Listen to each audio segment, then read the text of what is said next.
JURSKEE. Nice job by JURSKEE. Let's check it out. Can you do a small introduction about yourself? People who don't know JURSKEE, how did you get into breaking and all that? Cool. Try and keep it short. Try to keep it short. JURSKEE from Amsterdam, Holland. Started breaking in '95, around that time. Was inspired by my brother, sort of. He was into graffiti, I was into skateboarding. So for me, it was a small step because I was already like sort of, with skateboarders were super fashion orientated, movement orientated. So my brother was basically watching like the classic documentaries, and I gravitated towards like the breaking parts, and I was like, yo, what's this? And at this time in Holland, like we were one of the countries that was slow during the dark ages. So already Germany was busy, the Battle Squad was busy, crews like Second to None, Actual Force in France and England, like they were busy. So it was there, and I was like this kid after school. I would be watching music videos all day, and then as soon as I saw like little things that I gravitated to, I would record it. And so I got into it the same way as with skateboarding. Just find some people that do it, and then you start mimicking. Sit there with the tape recorder and already with the VCR. Whenever that Rumors music video is on, it's like click. Exactly. Like and then move stuff away. We had like the parquet in the living room. It was pretty small. Like practice everything: turtles, backspins, windmills. And then later on, I would even use mirrors to, if somebody was going the opposite direction, like sit in front of the television and use a mirror to get the moves. And so that was it.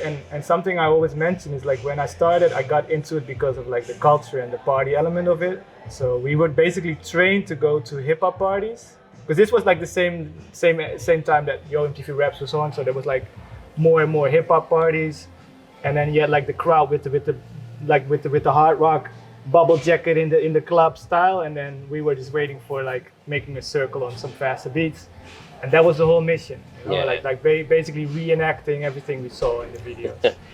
Getting busy in rap concerts and hip hop parties. Like there wasn't too many events. No, every single weekend event. Like right now, no live streams, none of that.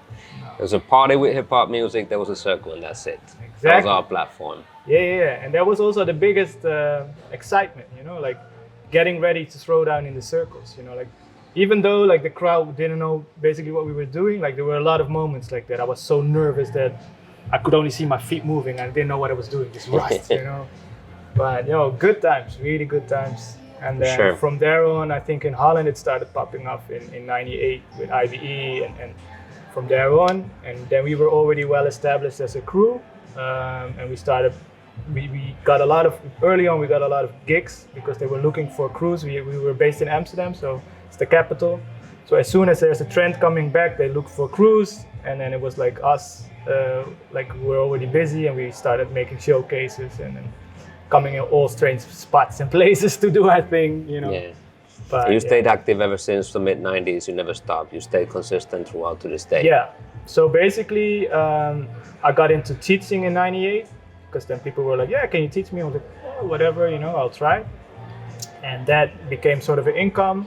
Then the gigs also became steady income. Like we managed to have like the same, how do you call it? Not boss, but same company hiring us for like 20 years. Last week I still did shows for them. They booked us like the first time in '99. And now last week I was there with my kids, like it's crazy. So they're really loyal. And like stuff like that. So yeah, that kept me in it, and lately a lot of judging, and like my experience is just that as soon as you really are a student of this dance and you accumulate so much information, you got more and more to give back, and the more you got to give back, the longer you can stay involved. And for me, I think that's secretly my goal, just to enjoy. Like I stretched the period that I enjoy breaking to an extent where I thought like, yo, this is not possible. I thought I'm gonna do this for a few years, and here I am. Almost 30 years later, yes indeed. It's crazy. All right, the scene is very different today than it was back in the mid-90s, like you already spoke. How do you feel about the recent changes that's happening in the scene? It's changing quickly and it's changing towards a new direction. How do you feel about what's going down right now?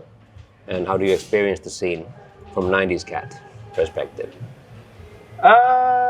Well, I basically I enjoy change. I think it's dope, and there's like a lot of good sides, and some things get lost, but we always gotta watch out not to be negative and idolize the past, because in the past, like it wasn't possible to connect the way we do now with worldwide people that have the same passion, you know, like, and so I think it's dope. I think that just it opened up a lot of different venues, and you just need to search if you feel more at home at like let's say a real deal jam and come out with your graffiti jacket and just rock on concrete, then that's for you, you know. And if you're more like, yo, I'm my skills are so high level, I can beat everybody, let's first like get the Red Bull belt and then go for gold, then that's you, you know.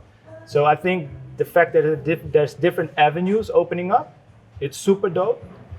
And also, like, I think like I was raised by people that had the 80s trauma, you know? So they basically warned me for every outside influence that could take away our culture.